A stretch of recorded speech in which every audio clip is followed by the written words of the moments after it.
Halo semua, apa kabar? Kembali bersama saya Chang Laushe di acara Kelimpahan Alkitabiah. Saya harap semuanya udah siap-siap nih depan radio nih. Sebelum kita mulai, saya mau perkenalkan diri dulu. Saya ini bukan pendeta, saya berjemaat di gereja namanya Jakarta City Blessing cabang Green Lake. Saya di sana melayani sebagai gembala youth. Tapi sekarang youth-nya lagi nggak ada ibadah nih karena COVID. Saya bekerja sebagai perencana keuangan. Saya jual produk asuransi di perusahaan namanya Allianz. Saya rasa cukup itu aja lah perkenalannya. Hari ini saya mau bahas firman, judulnya adalah Meraih Janji Allah. Meraih Janji Allah. Kenapa kita perlu meraih janji Allah? Karena janji Allah itu indah. Tuhan itu nggak pengen orang itu hidupnya asal. Tuhan itu mau semua orang hidupnya itu luar biasa. Semua orang, tidak terkecuali. Semua orang itu sama Tuhan itu sebenarnya Tuhan punya rencana indah buat hidup mereka. Tetapi nggak semua orang berhasil hidup di dalam rencana Allah. Kenapa? Karena mereka tidak menyediakan diri untuk meraih janji Allah itu. Saya seorang bapak ya, saya punya anak 2. Anak saya ini sekarang umur yang gede itu umur 2 tahun. Yang kedua itu umurnya 1 bulan lebih. Jadi saya belum tahu lah kira-kira anak saya ini nanti minat bakatnya di mana, saya belum bisa tahu. Tapi apa yang bakal saya lakukan adalah sebagai seorang bapak, saya akan coba untuk menggali semua potensi yang dia miliki. Gimana caranya? Ya suruh dia tes semuanya. Coba-coba nih, apa yang kira-kira dia sukai, dia senang lakukan, dan dia kira-kira punya potensi di dalamnya. Contoh misalnya, saya lesin anak saya nanti badminton, saya lesin musik, saya lesin berenang. Lalu saya lihat, misalnya dia suka musik, mungkin saya bisa bantu bimbing, saya bisa bantu dorong supaya dia berhasil. Atau kalau dia punya hobi nyanyi misalnya, saya akan dorong, saya akan bikin dia supaya dia bisa maju di dalam nyanyi. Saya lesin lagu, saya lesin dia di les nyanyi misalnya. Nah, ini adalah bapak di dunia. Bapak yang gak sempurna, bapak yang penuh cacat celah. Tapi demikian pun bapak di dunia ini mau yang terbaik buat anaknya, apalagi bapak kita di surga. Jadi kita ini begitu berharga di matanya Allah. Kita ini begitu berharga di matanya Allah sehingga Allah itu sudah punya rencana yang baik, yang terbaik, itu buat kita bahkan sebelum kita ini sudah lahir. Saya mau kita pikirin dulu nih, kita renungin dulu nih. Ada satu rencana Tuhan yang begitu luar biasa yang Tuhan sudah siapkan buat kita bahkan sebelum kita ini lahir. Saya ini bapak di dunia, saya nggak tahu apa yang bakal terjadi sama anak saya di masa depan. Yang bisa saya lakukan adalah saya akan coba sebaik mungkin untuk membimbing apapun yang menjadi bakat dan minat dia. Tapi Bapa di surga ini sudah kenal kita dari sebelum kita lahir. Jadi dia sudah tahu apa yang terbaik buat kita. Nah, permasalahannya adalah tidak banyak orang menyerahkan diri kepada Allah sehingga dia bisa mendapatkan janji Allah itu. Banyak orang itu ya hidupnya itu didorong, disetir oleh ambisi. Jadi mereka membuat diri mereka sendiri rencana-rencana, cita-cita, hal-hal yang mereka mau raih, bukan yang dari Tuhan. Ini menyebabkan kita tidak bisa mendapatkan apa yang Tuhan kehendaki di dalam hidup kita. Rencana Tuhan di dalam hidup kita itu bukan sesuatu yang bisa terjadi tanpa dimaksudkan, tanpa diseriusin. Rencana Tuhan itu adalah sesuatu yang mesti kita kerjain sungguh-sungguh. Kalau kita nggak kerjain sungguh-sungguh, kita nggak dapet. Kalau misalnya kita modalnya cuma beruntung, kita nggak akan bisa nyampe ke sana. Orang tuh mesti punya pemikiran, oh Tuhan itu punya rencana yang terbaik, saya mau yang itu aja, saya nggak mau yang lain. Cuman orang-orang kayak begini yang akan berhasil untuk melaksanakan kehendak Tuhan di dalam hidup. Selama ada hal-hal yang kita anggap lebih penting daripada janji Allah, kita pasti tidak akan mendapatkan janji Allah itu. Pasti. Kita mungkin dapat parsial sedikit gitu, sebagian, tapi kita nggak akan mendapatkan secara penuh. Dan orang-orang yang tidak tinggal di dalam janji Allah itu tidak akan merasakan kepuasan sejati di dalam hidupnya. Mungkin pada tahu lah pendengar ya, pada tahu orang namanya Jack Ma ya. Jack Ma itu adalah orang yang menciptakan, yang mendirikan perusahaan namanya Alibaba. Alibaba itu adalah e-commerce yang paling besar se-Asia. Hampir sedunia, hampir. Kalahnya itu cuma sama Amazon. Amazon itu yang punya Amerika.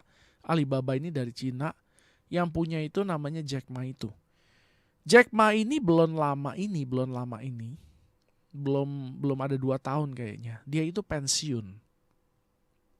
Lalu dia ngomong begini, dia bilang, kalau dia bisa, dia pengen gak pernah membangun Alibaba ini. Dia pengen balik lagi jadi guru. Kok bisa gitu ya? Bingung nih. Ada orang yang bikin udah perusahaan begitu besar dan dia menjadi luar biasa kaya karenanya, tapi dia sebetulnya gak pengen itu dan dia pengen balik lagi ke hidupnya yang sebelumnya. Kenapa bisa begitu? Karena ya kenyataannya uang itu tidak membuat orang bahagia. Orang itu tidak akan pernah merasakan kepuasan sejati kalau yang dia kejar itu adalah ambisinya. Walaupun dia dapat. Kenapa bisa begitu? Di dalam hati setiap orang itu ada satu celah, ada satu lubang yang hampa yang tidak bisa diisi pakai apapun kecuali oleh Allah. Hanya ketika kita ini hidup sesuai dengan rencana Allah, menikmati tinggal di dalam janji Allah itu, barulah hidup kita bisa menjadi puas. Puas yang sejati ya. Puas yang sejati. Ada orang-orang yang tinggal di dalam dosa. Nah, orang-orang ini sebetulnya bukan orang-orang yang senang, mereka orang-orang yang menderita. Tapi mereka nggak bisa kabur menurut mereka. Mereka merasa terjebak. Mereka merasa stres, putus asa, tapi mereka tidak bisa lari. Kenapa bisa begitu? Karena mereka salah. Yang orang nomor 1 paling butuhkan di dalam hidup itu adalah Tuhan. Dan yang bisa memberikan kita kepuasan sejati, nggak lain dan nggak bukan sebetulnya adalah ketika kita hidup sesuai dengan janji Allah. Nah, jadi sampai sini saya rasa cukup jelas dulu nih. Janji Allah itu sebetulnya ada sesuatu yang sangat luar biasa. Apa sih yang kita perlu supaya janji-janji Allah ini bisa terwujud di dalam hidup kita? Nomor 1 kita perlu tahu. Nomor 1 kita perlu tahu apa janji Allah buat hidup kita. Kita lihat di Ulangan 1 ayat 8.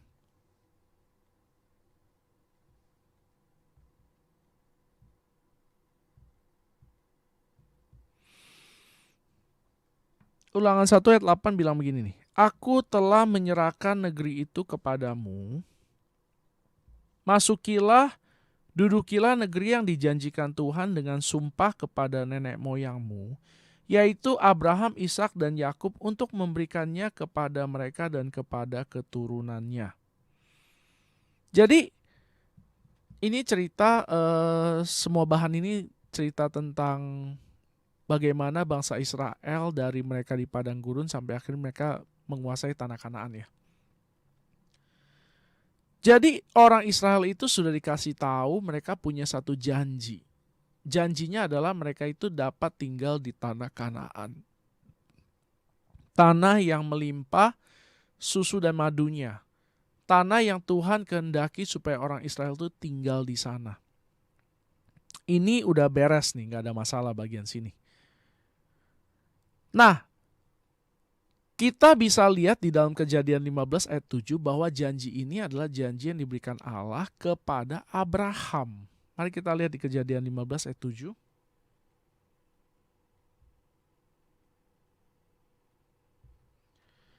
Firman Tuhan kepada Abraham, "Akulah Tuhan yang membawa engkau keluar dari Ur Kasdim untuk memberikan negeri ini kepadamu menjadi milikmu." Jadi ceritanya begini, si Abraham itu waktu itu dia itu tinggal di satu tempat namanya Ur Kasdim. Lalu Tuhan suruh dia keluar dari Ur Kasdim, pergi ke satu tempat namanya Kanaan. Nah, di sana itu Tuhan menjanjikan sama dia, ini semua tanah bakal jadi punyanya Abraham. Tapi bukan sekarang. Nah, kalau kita baca lanjut dari kejadian itu, Abraham itu karena dia ada kemiskinan, dia pergi ada kelaparan, dia pergilah ke Mesir. Terus akhirnya dia punya anak, terus udah gitu anaknya punya anak lagi, terus udah gitu si Yakub itu dia punya 12 orang anak, terus waktu itu ada kelaparan sehingga sekeluarga mereka harus pergi ke Mesir. Mereka pergi ke Mesir tapi tanahnya itu sebetulnya masih miliknya mereka nih. Jadi mereka kembali dari Mesir, terus mereka pergi ke padang gurun. Dari padang gurun harusnya mereka kembali ke tanah mereka. Tapi tanah mereka itu sekarang sudah dihuni sama macam-macam bangsa yang harus mereka usir sebelum mereka bisa tinggal di sana. Tetapi Tuhan memberikan kepada mereka tanah itu.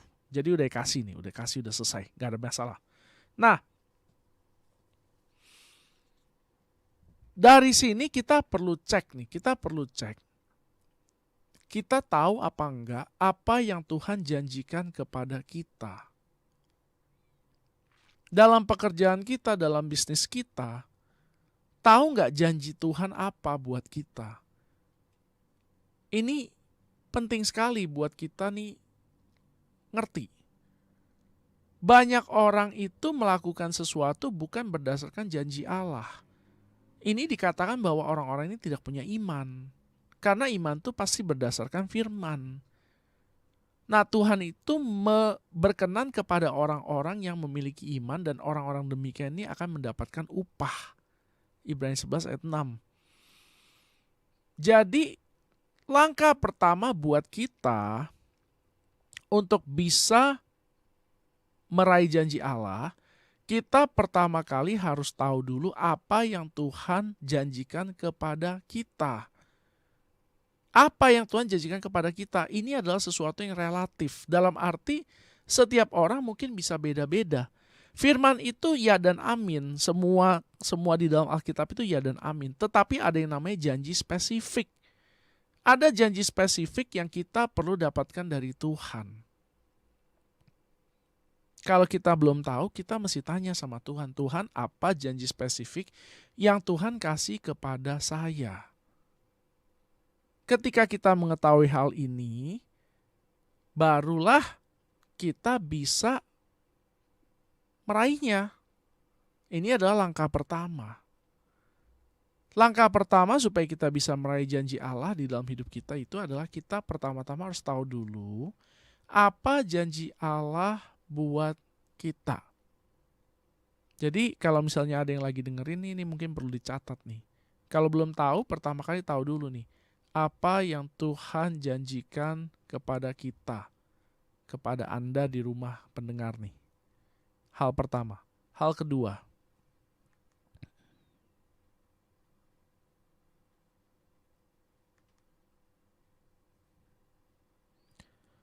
Setelah kita mendapatkan janji Allah itu, kita mesti percaya.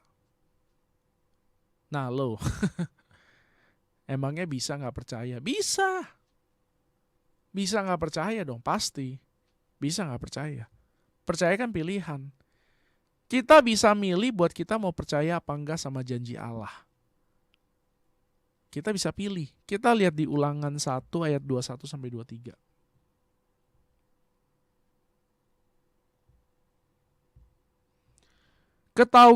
Ketahuilah Tuhan Allahmu telah menyerahkan negeri itu kepadamu. Majulah, dudukilah seperti yang difirmankan kepadamu oleh Tuhan, Allah nenek moyangmu. Janganlah takut dan janganlah patah hati.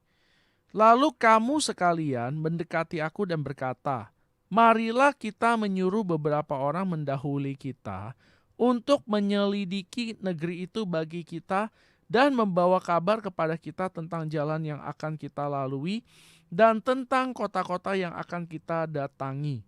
Hal itu kupandang baik, jadi aku memilih daripadamu 12 orang dan dari tiap-tiap suku seorang.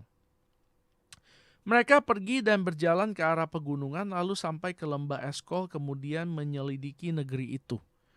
Jadi gini, jadi kan tadi kan Musa ngomong nih, Musa cerita di kitab Ulangan.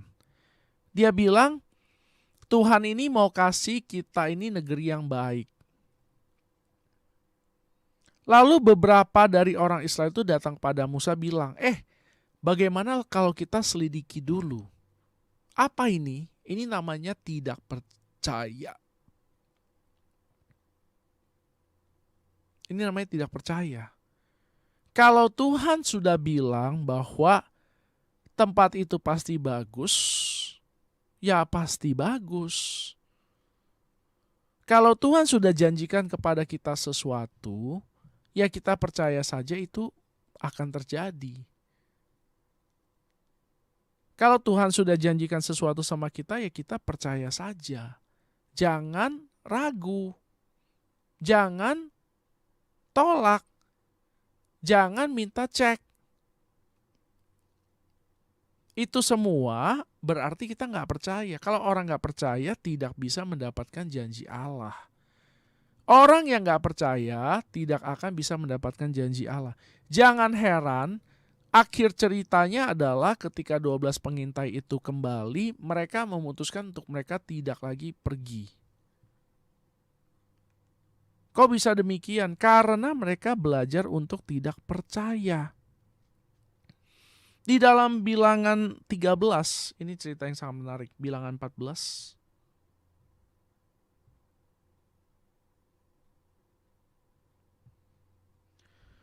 Setelah ini, jadi kejadiannya setelah 12 pengintai itu sudah selesai melaporkan semuanya. Lalu segenap umat itu mengeluarkan suara nyaring dan bangsa itu menangis pada malam itu. Ini histeris banget nih. Histeris banget. Padahal ya Tuhan udah bilang mau janjikan tapi mereka gak percaya, mereka nangis nih. Bersungut-sungutlah semua orang Israel kepada Musa dan Harun dan segenap umat itu berkata kepada mereka, sekiranya kami mati di tanah Mesir atau di padang gurun ini, mengapakah Tuhan membawa kami ke negeri ini supaya kami tewas oleh pedang dan istri serta anak-anak kami menjadi tawanan? Bukankah lebih baik kami pulang ke Mesir? Jadi mereka ini gak masuk akal, mereka logikanya gak jalan. Tuhan itu kan sudah selamatkan mereka dari Mesir. Tuhan itu sudah melakukan mukjizat luar biasa. Tuhan sudah pelihara mereka selama 2 tahun dengan cara ajaib, yaitu ada mana dan ada burung puyuh. Kenapa Tuhan mau bawa ke mereka satu tempat untuk mereka itu dibunuh? Ini gak masuk akal. Tapi mereka tidak percaya. Mereka gak percaya sama janji Allah itu. Mereka lebih percaya sama berita yang datang dari orang-orang lain. Nah, seringkali kita ini udah punya janji Allah, tapi kita gak yakin. Kita gak merasa, janji Allah itu pasti. Kita gak merasa bahwa janji Allah itu adalah sesuatu yang saya bisa pegang sepenuhnya. Karena mereka nggak percaya sama Tuhan. Nah, kalau Tuhan yang sudah pasti bisa dipercayai sepenuhnya mereka nggak mau percaya, siapa lagi yang bisa dipercayai? Akibatnya mereka terjebaklah di dalam padang gurun. Karena mereka meminta, karena mereka nggak percaya itu, akhirnya mereka disuruh putar-putar padang gurun sampai 40 tahun. Sayang sekali. Padahal sudah dekat sekali mereka tinggal masuk ke tanah Kanaan. Tetapi karena mereka tidak percaya, akhirnya mereka tidak bisa masuk dan generasi di bawah mereka yang melanjutkan perjalanan itu. Nah, Tuhan ini sudah janjikan kita sesuatu dan Tuhan sudah siap untuk melaksanakannya. Tetapi ketika kita tidak percaya, kita tidak bisa mendapatkannya. Alangkah sedihnya. Saya punya anak, itu kami sering kasih mainan. Kebahagiaan kami apa sih sebagai orang tuanya? Ya kalau dia senang mainannya, dia mainin terus. Bagaimana kalau misalnya anak saya nggak senang sama mainannya? Kami sedih. Sudah beli pakai uang, tapi anak kami nggak mau main. Saya sedih kalau dia nggak mau main. Tapi kalau misalnya dia senang maininnya, ya kami senang kasih. Kami beli lagi lebih banyak. Dia ulang tahun, anak saya yang kedua ulang tahun belum lama ini, bulan ini. Kami kasih dia kamera digital tapi yang buat anak-anak. Kadang-kadang dia mainin, kadang dia nggak main. Nah, kami berharap supaya dia lebih sering main. Tetapi kadang dia nggak mau. Kenapa bisa begitu? Ya karena dia punya pilihan. Tetapi kami akan lebih senang kalau misalnya dia lebih sering mainkan. Sama seperti janjinya Allah. Tuhan sudah menjanjikan kita sesuatu, dia berharap kita untuk dapetin. Dia nggak berharap kita nggak dapet. Tuhan itu bukan kayak manusia nih. Oh, papa saya kemarin janjiin mobil, tapi saya nggak mau, terus papa saya lega. Akhirnya karena nggak jadi keluar duit. Enggak, Tuhan nggak kayak begitu. Tuhan itu senang sekali kalau kita ini mendapatkan apa yang Dia kehendaki di dalam hidup kita.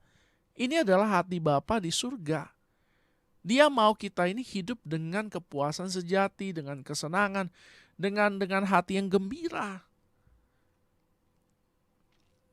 Nah, kita bisa menggagalkan semua janji Allah itu ketika kita itu menjadi orang yang tidak percaya. Sampai sini dulu, kita break dulu. Kalau ada pertanyaan, silakan WhatsApp saya ke 0819 3218 4218. Sekali lagi 0819 3218 4218. Oke, nah hal ketiga yang perlu kita lakukan untuk meraih janji Allah ini adalah kita harus melangkah di dalam iman. Pertama kita tahu, kedua kita percaya, ketiga kita melangkah. Nggak ada orang yang percaya tetapi tidak melangkah. Sekali lagi, nggak ada orang yang percaya tetapi tidak melangkah. Orang yang percaya pasti melangkah. Kenapa? Karena dipercaya. Saya kasih contoh yang gampang. Misalkan saya tahu secara pasti bahwa nanti akan hujan, tetapi saya pergi nggak bawa payung. Artinya apa? Artinya saya nggak percaya. Sama seperti hidup kita nih. Kalau kita udah dapat janji Allah, kita percaya sama janji Allah, pasti ada satu tindakan yang kita lakukan. Sudah pasti. Yakobus bilang begini, Yakobus 2:17. Iman tanpa perbuatan adalah mati. Iman tanpa perbuatan adalah mati. Jadi kalau kita cuma percaya tetapi tidak ada tindakan, itu mati. Jadi kalau kita percaya ya pasti ada tindakan yang kita lakukan. Apa itu? Tindakan yang sesuai dengan iman, apa yang kita percayai. Kalau kita percaya bakal hujan, kita bawa payung. Kalau kita percaya usaha kita sesuatu yang Tuhan memang mau kita lakukan, ya kita lakukan dengan sekuat tenaga. Kalau kita percaya Tuhan menempatkan kita di perusahaan A untuk bekerja, kita kerja di sana dengan sekuat tenaga, dengan sebaik-baiknya. Ini semua namanya tindakan iman. Orang itu nggak bisa cuman percaya dalam hati tetapi tidak melakukan apa-apa. Saya kasih contoh yang gampang.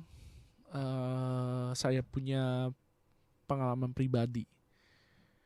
Waktu itu saya bisnis triplek.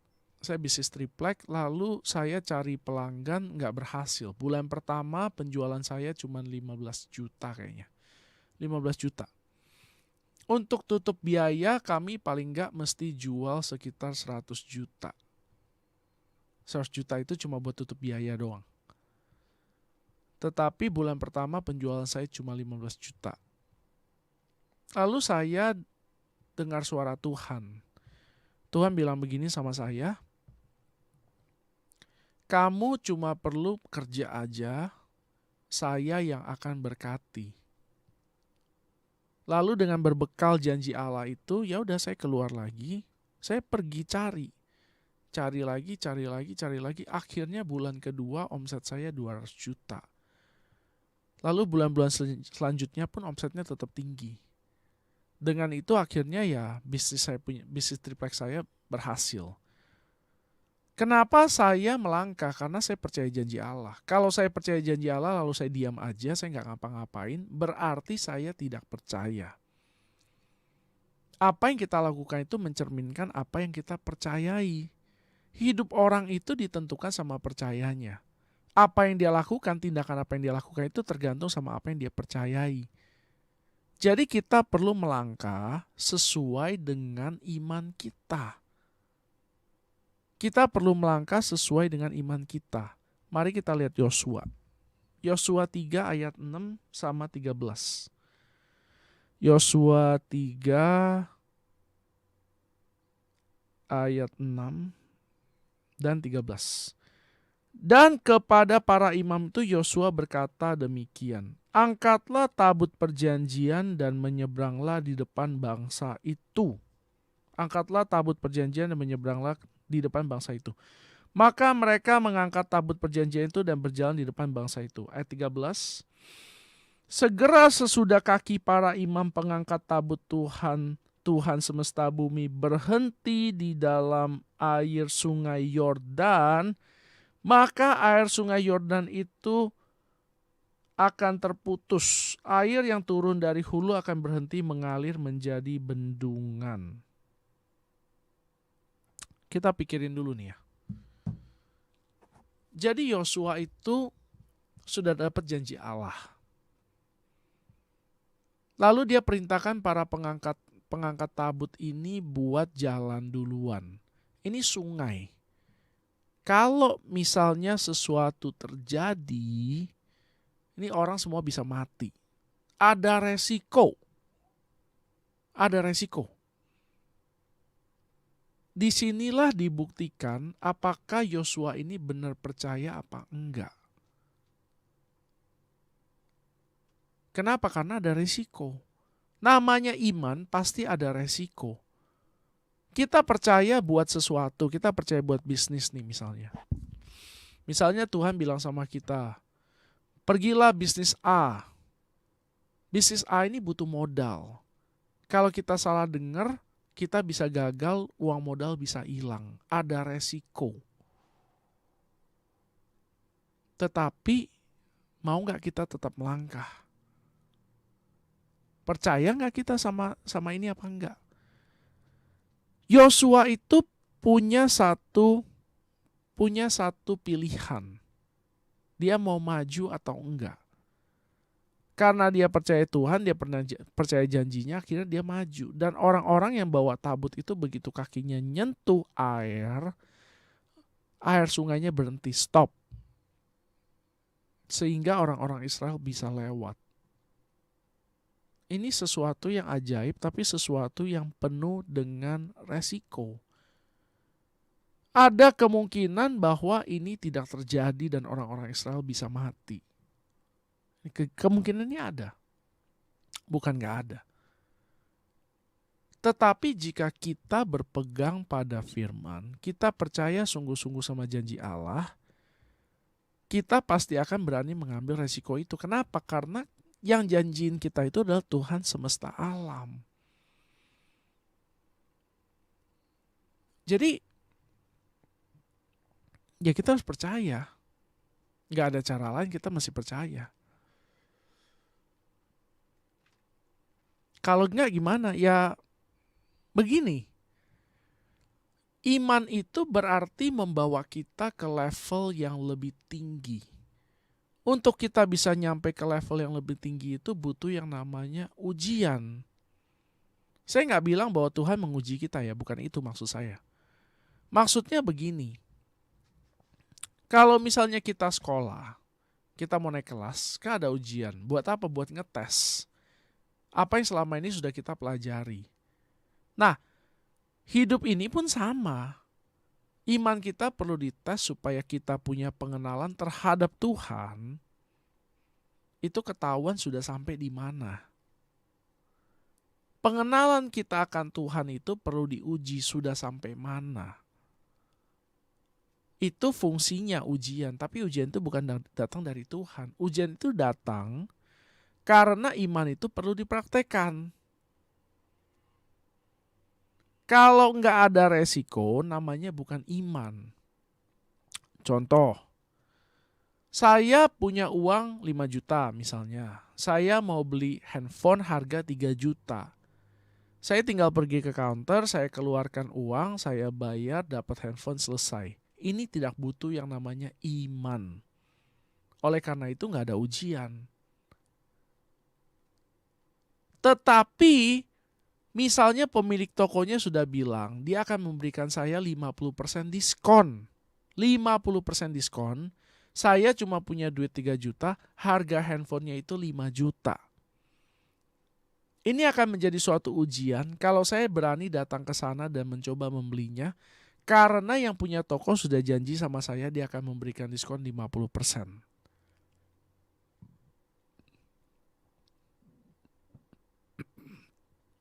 Artinya apa? Artinya adalah pengenalan kita akan Tuhan itu akan diuji lewat iman kita. Ujian itu membuktikan seberapa kita mengenal Allah. Ujian iman itu akan membuktikan seberapa kita mengenal Allah, seberapa kita percaya sama janjinya di dalam hidup kita. Ini asumsi bahwa kita sudah mengetahui apa yang Tuhan janjikan di dalam hidup kita. Kalau misalnya kita belum tahu, jangan coba-coba. Kalau kita belum tahu secara pasti apa yang Tuhan janjikan kepada kita, jangan coba-coba melangkah di dalam iman. Kita pasti akan gagal. Suatu kali ada satu kejadian.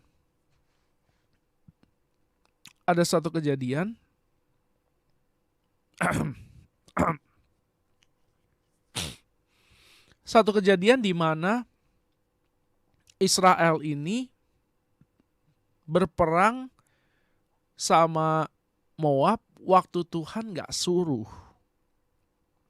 Akibatnya apa? Akibatnya adalah mereka menderita kekalahan. Nah, kalau kita mencoba melangkah di dalam iman padahal Tuhan tidak menjanjikan apa-apa, kita sudah pasti akan gagal.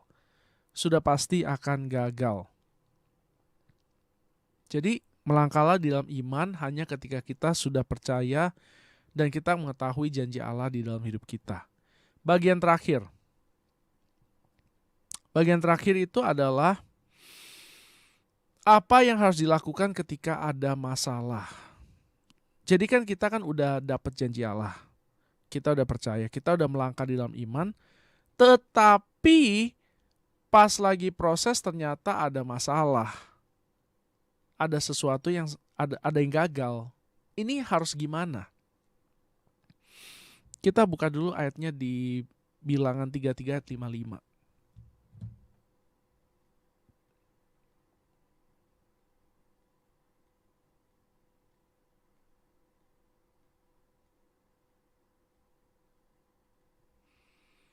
Tetapi jika kamu tidak menghalau penduduk negeri itu dari depanmu, maka orang-orang yang kamu tinggalkan hidup dari mereka akan menjadi seperti selumbar di matamu dan seperti duri yang menusuk lambungmu, dan mereka akan menyesatkan kamu di negeri yang kamu diami itu.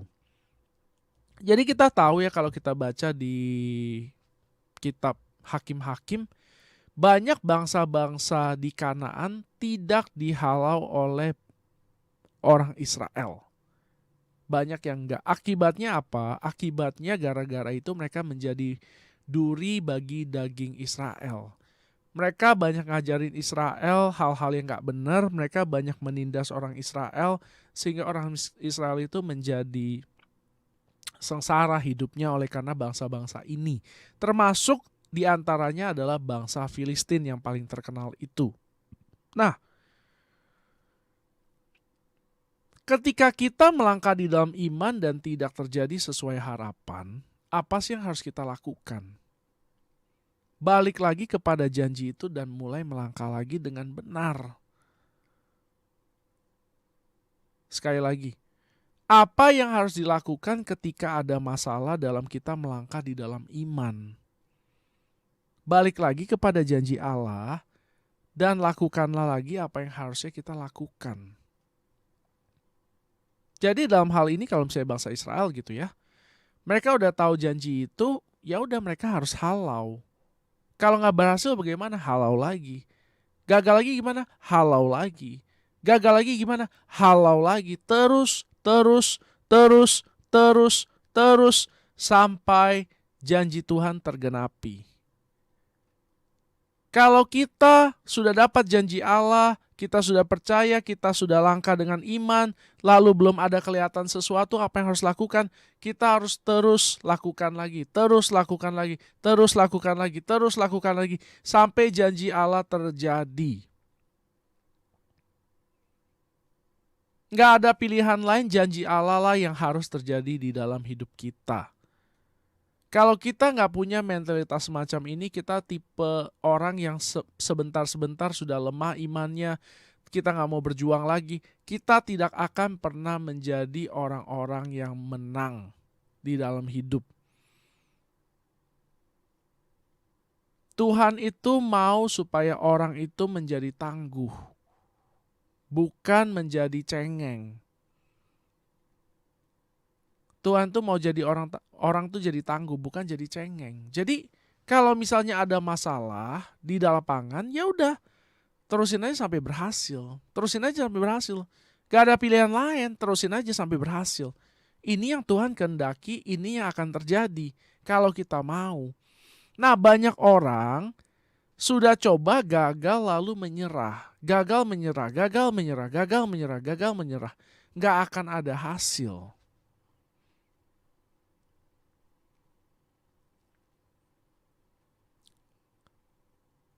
Ada orang, ini cuma cerita doang nih, ada orang dia pergi ke pasar, dia lihat ada satu orang lagi ngasah paku, diasah. Terus tanya, ini kamu lagi ngapain? Dia bilang, oh saya lagi ngasah paku ini supaya jadi jarum.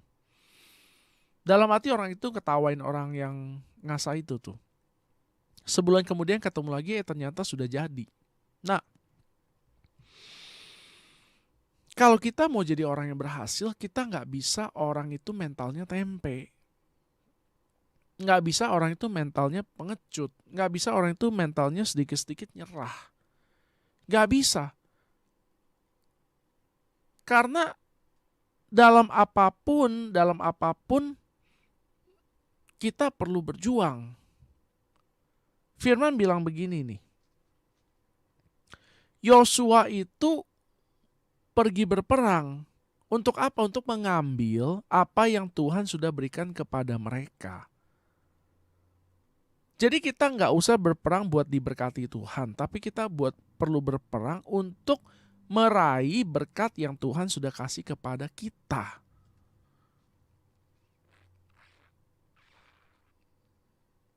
Misalnya begini, contoh yang gampang. Misalnya kita dikasih warisan. Tapi warisan kita itu harus diambilnya misalnya ada di kota lain lah, di Medan misalnya. Tapi sana warisannya gede. Nah, kita mesti pergi ke sana, pergi ke Medan, kita mesti beli tiket pesawat kah, atau kita naik bis kah, atau kita naik kapal kah, sampai sana. Nah, itu butuh perjuangan. Warisannya sudah dikasih belum? Sudah dikasih, tinggal diambil doang, tapi ambilnya mesti di sana. Sama seperti kita punya keadaan nih, Tuhan sudah kasih kita janji, kita harus pergi ambil raih. Kita nggak bisa diam aja, mesti ambil. Kita mesti pergi ambil. Janji Tuhan itu sesuatu yang kita harus perjuangkan. Kalau ada masalah bagaimana?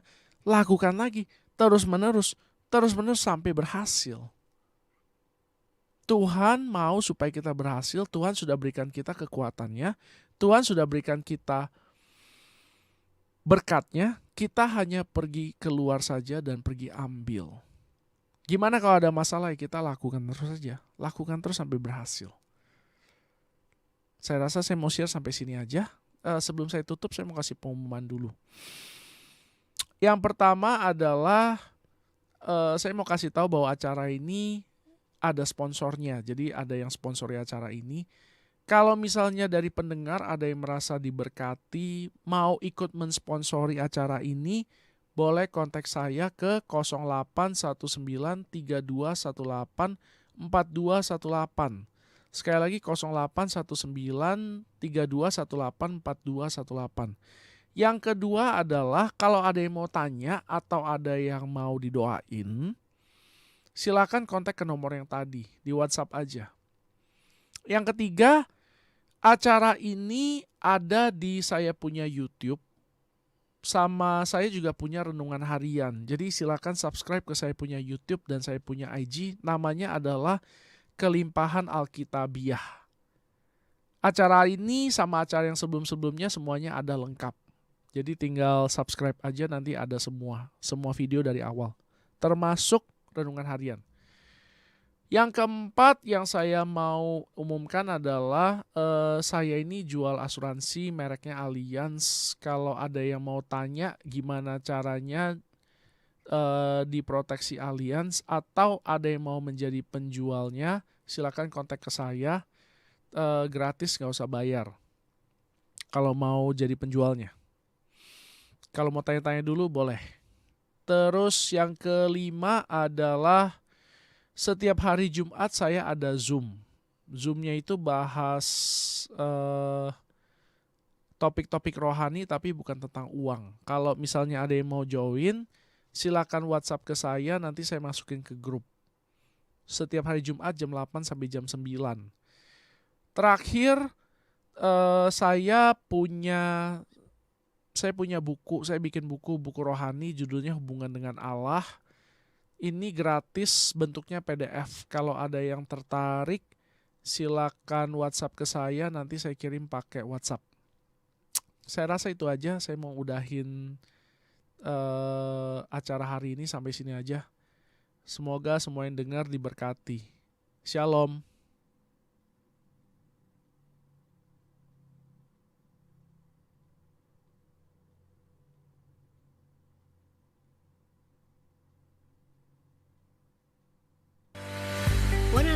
Heartline Radio, radio nomor 1 yang peduli dengan perlindungan anak-anak dan berkontribusi dalam membangun keluarga Indonesia. Bersama UNICEF, Heartline ikut mengkampanyekan hak-hak anak Indonesia. Heartline banyak memproduksi konten program untuk perlindungan anak dan pemberdayaan orang tua. Selain program